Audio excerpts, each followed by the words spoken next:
Estamos apresentando o programa Acorda Bênção, com o pastor Amaro Correia. Ao vivo. Louvado seja o nome do Senhor Jesus. Amém? Glória a Deus. Nós estamos agora no quadro A Voz do Divino, aqui no programa Acorda Bênção. Glória a Deus. Ouça agora a Voz do Divino. Louvado seja o nome do Senhor Jesus, né? Com esse novo desafio, né, de transmitir ao vivo a ministração da palavra. Tem algumas coisas que às vezes acontecem imprevisíveis e acaba dando errado em alguns aspectos. Mas graças a Deus conseguimos, né, acionar aqui o celular, tudinho, ajeitar a câmera, enfim. Glória a Deus, eu espero que a bateria do celular renda, né, para que nós façamos a abordagem de hoje. Amém? Vamos voltar as nossas atenções para o livro de Atos dos Apóstolos, capítulo 20. Nós paramos no versículo 16. Lembrando que as abordagens aqui no Acorda Bênção, elas não são versículos por versículos, até porque nós não temos esse cabedal todo, tá? Existe também a limitação nossa de tempo, enfim, vários aspectos de não fazermos uma abordagem versículo por versículo. Mas volto a dizer que a abordagem ela é apologética, ela é para gerar subsídio evangelístico, teológico, doutrinário, subsídio, como já dissemos, hermenêutico, né, para que os irmãos defendam a nossa fé, a sua fé, a minha fé, a fé em Cristo, a fé na palavra de Deus, as escrituras sagradas, porque eu gosto sempre de lembrar que se não crermos como diz a escritura, estaremos perdendo tempo. E quem disse isso foi Jesus. Mateus capítulo de número 15, versículos de número 8 e 9. Mateus capítulo 15, versos 8 e 9. Louvado seja Deus. Está escrito assim. Palavra do Senhor Jesus. Este povo honra-me com os seus lábios, mas o seu coração está longe de mim. Mas em vão me adoram, ensinando doutrinas que são preceitos dos homens. Então, quando Jesus diz isso, Jesus está dizendo, em resumo, que se não cremos como diz a palavra, é perda de tempo. Porque que sentido fará para nós, para nossas vidas, estarmos com o coração longe de Deus? E segundo a anatomia bíblica, o coração está aqui. Agora eu posso mostrar, né? Está aqui na cabeça. Observe aí o versículo de número 19 de Mateus 15. Porque do coração procede os maus pensamentos. Então, na anatomia divina, o coração está aqui no cérebro e não aqui por trás do externo, né? Esse osso que une aqui as nossas costelas torácicas, enfim. Mas o coração está aqui, na cabeça. O que adianta para nós, Deus não está no centro das nossas atenções. Inclusive a idolatria, Deus não está no centro das nossas atenções. Não é? Precisamos estar focados no Senhor. Louvado seja Deus, louvado seja Deus. E o que adianta para nós adorar a Deus em vão?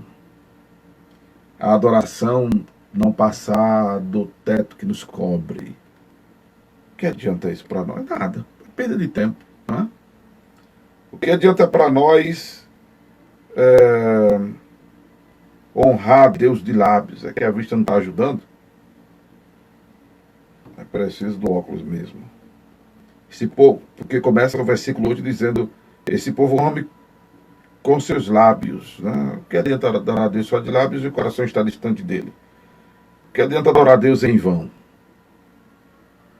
Nada. Né? Perda de tempo, é perda de tempo. Então as nossas atenções têm que estar voltadas para as Escrituras. Louvado seja Deus. Porque, além de ser perda de tempo, né, está escrito em João, deixa eu conferir aqui se é João, 7:38, deixa eu conferir, isso mesmo. Quem crê em mim, como diz a Escritura, rios de água viva correrão do seu ventre. Então, se não quer, como diz a Escritura, não tem rio de água viva correndo no ventre, dentro de nós. E esse rio de água viva é o Espírito Santo, diz o versículo de número 39. Então, se não cremos, como diz a Escritura, não teremos o Espírito Santo correndo dentro de nós. Que adianta ser crente se não ter o Espírito Santo? Se formos crentes sem ter o Espírito Santo, somos meros religiosos, somos meros protestantes, meros evangélicos, tudo menos cristãos. Né? Se não tivermos o Espírito Santo dentro de nós, não nascemos de novo. E se não nascermos de novo, não entraremos no céu. E só vale a pena ser crente se for para ir morar no céu. Seja crente para ir morar no céu. E o caminho de crente que quer ir morar no céu é a oração, é a santificação, é o envolvimento na obra, é ser agente ativo da seara. E sendo assim, o diabo não tem vez e nem voz em nossa vida. E sendo assim, as bênçãos nos alcançarão. E sendo assim, estaremos deleitados no Senhor e Ele satisfará o desejo do nosso coração. As bênçãos nos acontecem de maneira natural, elas fluem de acordo com as circunstâncias. Deus manda o suprimento, Deus manda o livramento, Deus manda a solução, a resposta, Deus fala ao coração.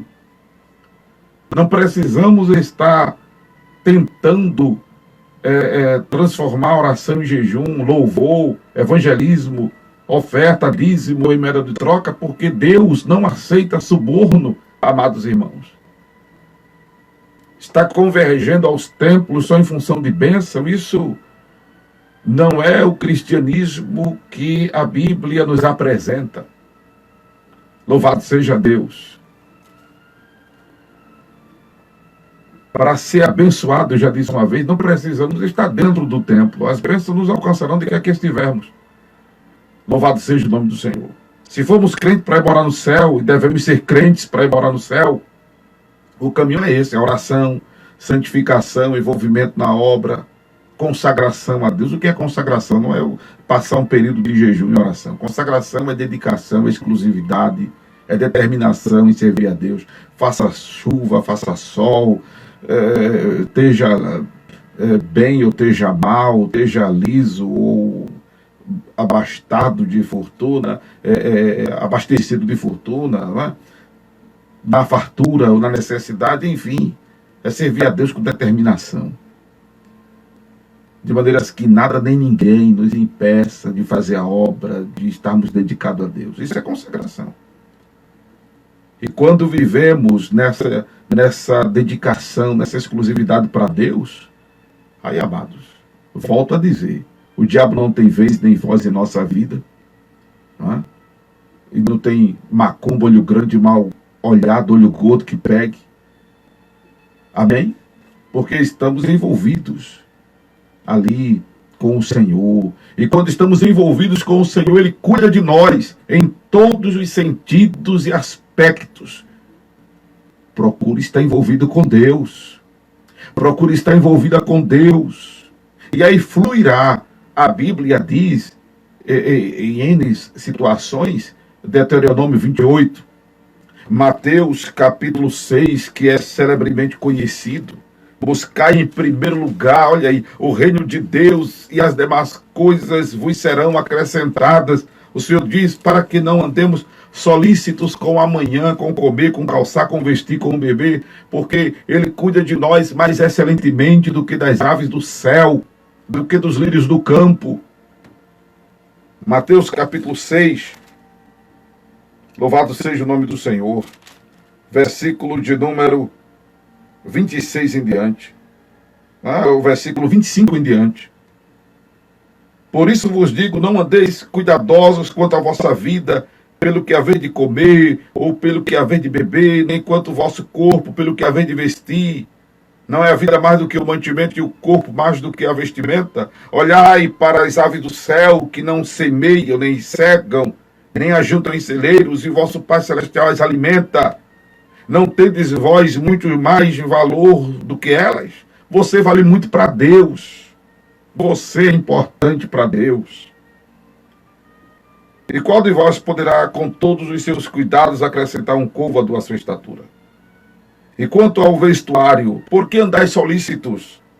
Olhai para os lírios do campo, como eles crescem, não trabalham nem fiam. E eu vos digo que nem mesmo Salomão, em toda a sua glória, se vestiu como quaisquer deles. Pois se Deus assim veste a erva do campo, que hoje existe e amanhã é lançada no forno, não vos vestirá muito mais a vós, homens de pequena fé. É uma pergunta, né? Não andeis, pois, inquietos. Agora é uma afirmação. Não andeis, pois, inquietos, dizendo que comeremos, ou que beberemos, ou com que nos vestiremos. Porque todas essas coisas os gentios procuram. Os gentios são aqueles que não são os descendentes de Abraão, geneticamente, historicamente, espiritualmente. São os que ficaram para trás. É gentio com O. Não é gentio com L. Cortês, educado, fino, não. É gentio com O. Sem revelação, sem conhecimento, sem entendimento de Deus. Porque quem conhece Deus, irmão, não faz prova de Deus. Deixa eu explicar isso aqui. Talvez a gente nem entre em Atos, capítulo 20 hoje, não sei.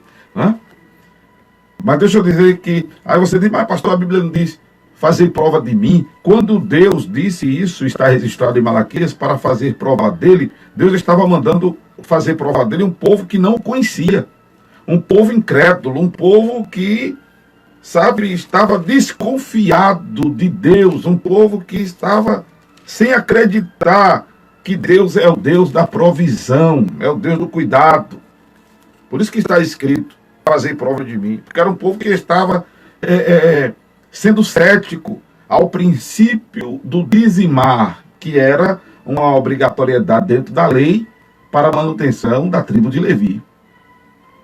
E isso tem um leque muito grande, né, para nós explicarmos.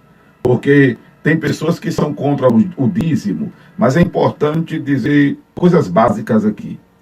Que o dízimo, ele foi uma instituição, ele é uma instituição divina, colocada no coração do homem, como expressão de gratidão a Deus, pelo que ele fez, faz, está fazendo e vai fazer na vida do ser humano. O dízimo depois ele é incorporado à lei, pelo surgimento do povo de Israel e com a criação da tribo de Levi, de onde vêm os sacerdotes, os profetas, em sua maioria, que eram, em especial os sacerdotes, responsáveis por toda o contexto espiritual das tribos de Israel. Aí passou a ser obrigatório dentro da lei para a sustentação da tribo de Levi, que havia os clãs, os gersonitas, os meraritas, os coatitas, que cuidavam da devoção e de toda a estrutura do templo, do templo que antes era o tabernáculo. Está escrito em Números. A questão dos clãs dos levitas. Mas, quando é abolido o sacerdócio, e o sacerdócio é abolido com a morte de Jesus, porque o véu do templo é rasgado de alto a baixo, e todos têm acesso à presença de Deus. Nós, pastores, não somos mais sacerdotes. Aliás, nunca fomos sacerdotes, pastores. O sacerdócio não chega à era cristã, ele é abolido por Jesus na sua morte, porque eu volto a dizer, o véu do templo foi rasgado de alto a baixo, e todos têm acesso à presença de Deus. Todos têm acesso à presença de Deus. Você não precisa de mediador. A oração de ninguém é mais forte que a sua. É importante que você ore com fé. porque sem fé é impossível agradar a Deus. Mas o caminho está aberto a todos, indistintamente, pelo sangue de Jesus, vertido no Calvário, que quando disse, Pai, está consumado, em tuas mãos entrego o meu espírito, o véu do templo foi rasgado. Então essa oração de que a oração de fulano é mais forte, mais poderosa, isso não existe. É você orar com fé, como está escrito em Hebreus, capítulo 11, versículo 6. Eu gosto quando o Espírito Santo nos inspira a este passeio nas Escrituras. Não é? E está escrito assim, em Hebreus, capítulo 11, versículo 6.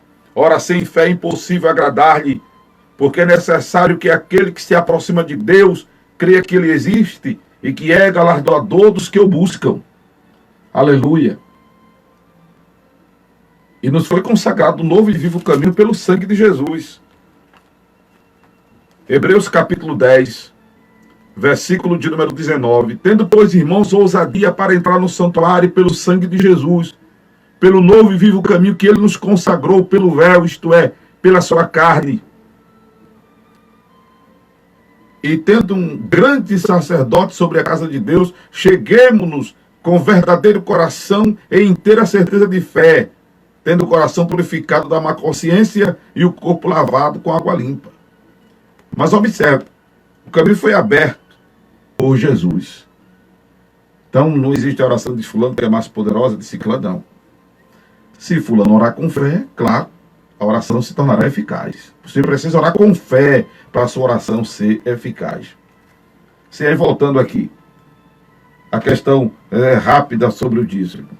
Né? Jesus, inclusive, não aboliu o dízimo. O pessoal fica querendo insistir que o dízimo não é do Novo Testamento. Quando Jesus falou aos fariseus, né, ele disse que eles dizimavam, mas esqueciam. Deixa eu ver se eu acho esse versículo aqui. Quem puder me ajudar aí. Né? A referência aqui no Novo Testamento sobre a questão do dizimar, que Jesus não abole, ao contrário, ele reclama dos fariseus, né, que eles dizimavam tudo, mas esqueciam os princípios divinos, como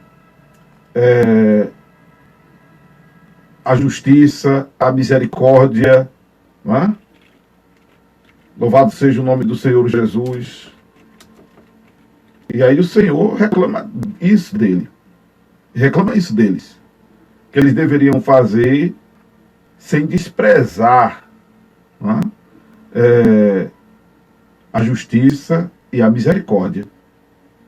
Louvado seja Deus. Se eu não achar essa referência aqui agora, eu fico devendo para os irmãos e digo depois. Né? Ou então eu escrevo aí no comentário do Facebook. Amém? Para os irmãos acompanharem. Louvado seja o nome do Senhor Jesus. Então, é expressão de gratidão dizimar. Aí os filhos de Israel, em um certo momento de apostasia, momento que é semelhante a esse que a igreja está vivendo nesses dias. Evidência, inclusive, da volta iminente de Jesus. Né? Quem achar essa referência e quiser mandar para mim aí nos comentários, eu agradeço. Porque assobiar e chupar cana é complicado, né? E a ideia não era falar exatamente sobre dízimos hoje. Achei, glória a Deus, achei. Mateus 23, versículo 23.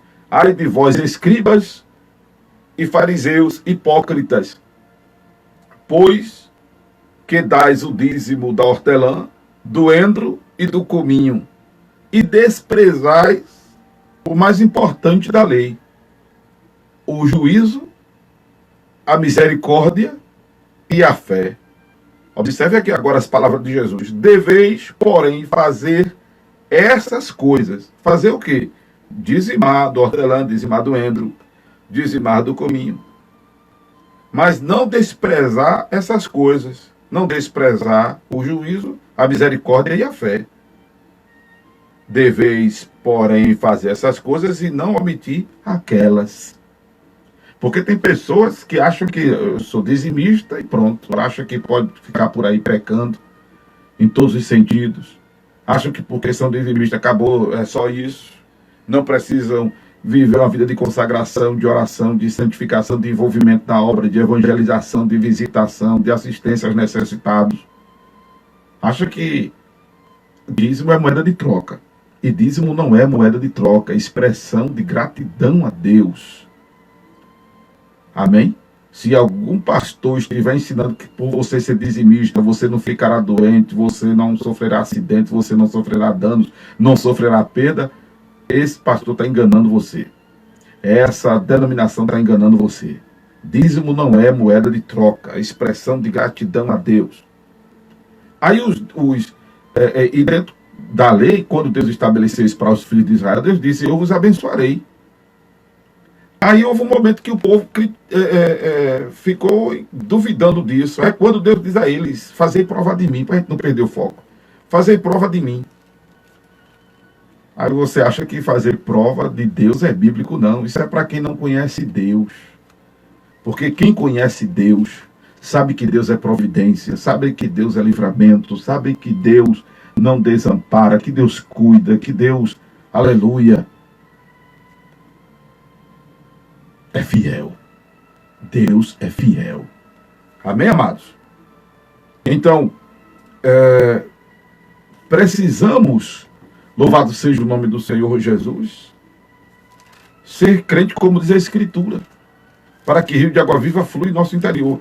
E eu quero endossar isso, dizendo ainda mais, que se não crermos como diz a Escritura, além de perdermos tempo, além de não termos o Espírito Santo dentro de nós, atraímos para as nossas vidas demonização. Foi o que aconteceu quando Pedro, por um momento, ele faz um posicionamento contrário ao propósito da encarnação do Verbo. Quando Jesus disse, Mateus capítulo 16, louvado seja o nome do Senhor, versículo de número 21, que convinha ir a Jerusalém e padecer muito dos anciãos e dos principais sacerdotes e dos escribas e ser morto e ressuscitar ao terceiro dia. Pedro, tomando-o à parte, começou a repreendê-lo, dizendo, Senhor, tem compaixão de ti mesmo. Tem compaixão de ti, de modo nenhum te acontecerá isso. Ele, porém, voltando-se, disse a Pedro, para trás de mim, Satanás, que me serve de escândalo, porque não compreende as coisas que são de Deus, mas as que são dos homens. Momentos antes, Pedro, pelo Espírito, como disse Jesus, havia sido usado e dito, tu és o Cristo, o Filho do Deus vivo. Minutos depois, Pedro já está dando lugar ao diabo, contrariando o posicionamento do divino em Jesus ter vindo ao mundo, em Deus ter se feito homem e vindo ao mundo, porque Jesus é Deus em forma humana. Jesus não é uma segunda pessoa da divindade, Jesus é Deus em forma humana. Deus vindo para morrer por nós, para nos salvar. Aleluia. E pensar diferente disso é estar sob influência maligna. Então, a Bíblia, ela de fato, amados, deve ser encarada como é a palavra de Deus, a verdade. O instrumento aferidor da verdade, as Escrituras sagradas. Por isso que você precisa ser crente, não como diz os teólogos do século XX, pessoas admiráveis, Bart, Paul Tillich, Bultmann, Dietrich Bonhoeffer, um monte aí que eu estou sempre citando o nome deles. Você não pode ser crente como diz a denominação X e Y, a denominação Z, o pastor, tantas estrelas, o pastor da televisão, do rádio, da internet, do Facebook, do YouTube. Não. Procure ser crente como diz a Escritura, leia a Bíblia, medite na palavra. Louvado seja o nome do Senhor. Para que, inclusive, você não seja, personagem desse contexto que Paulo menciona aqui no capítulo 20, do qual nós estamos A proposta era de continuar hoje o capítulo 20, o versículo 17 em diante. Mas vamos na fé, não é? Paulo fala de um contexto, já pegando aqui, a partir do versículo de número 30, do momento em que se levantarão homens que farão coisas perversas para atraírem os discípulos após si. Louvado seja Deus. Veja que estamos vivendo esse tempo porque as atenções não estão sendo voltadas para a Escritura Sagrada. Cada um fala uma coisa, cada um diz uma coisa. Não converge a atenção do povo para a Bíblia, a palavra de Deus. O povo também quer ouvir o que quer ouvir, não quer ouvir a palavra. O povo quer ouvir o que lhe é agradável, a maioria. Não estou dizendo que seja o seu caso, e eu espero que não seja o seu caso, de querer ouvir o que você quer ouvir, mas querer ouvir o que Deus quer falar, o que você precisa ouvir. Não palavra de bênção, de vitória, sabe, amados? Mensagens sugestivas que massageiem seu ego, mas princípios, valores e verdades da Bíblia, para que você seja crente, como diz a Escritura. Porque se não for crente, como diz a Escritura, é perda de tempo. Volto a dizer. Se não for crente, como diz a Escritura, não tem o Espírito Santo. Se não for crente, como diz a Escritura, estará sob influência maligna. Isso é forte. Mas é preciso ser dito. E será como folha seca, como diz Paulo escrevendo aos Filipenses, não é?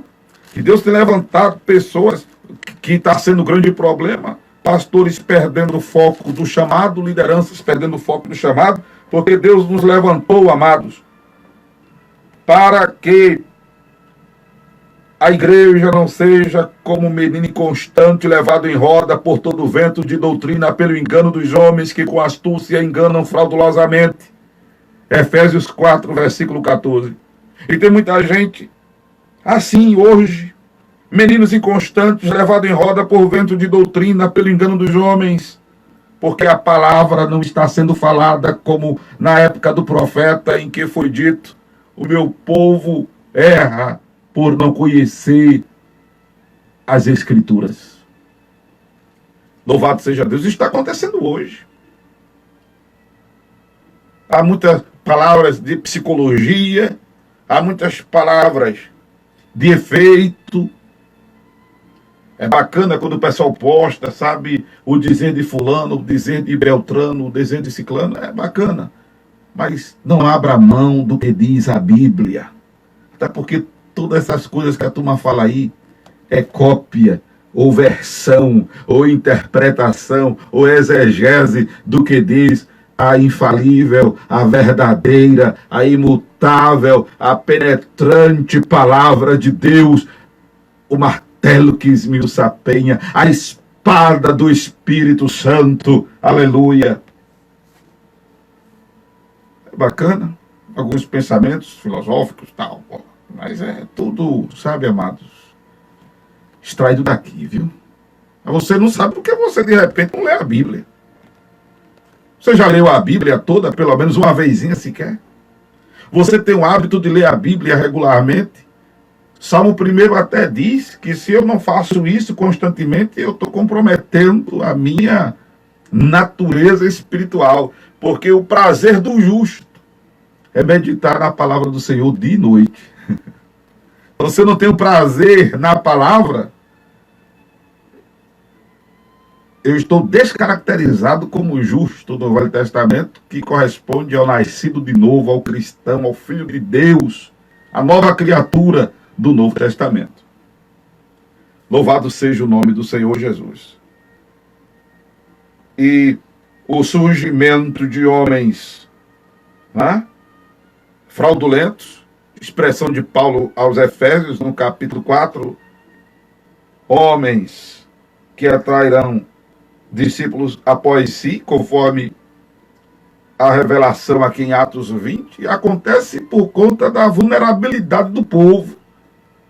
em não ler a palavra, em não meditar na palavra, em não serem crentes estilo os irmãos em Bereia, que mesmo sendo Paulo, conferiam nas escrituras, procuravam conferir nas escrituras se o que Paulo dizia era o que estava escrito.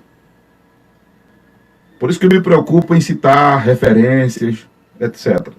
Não é?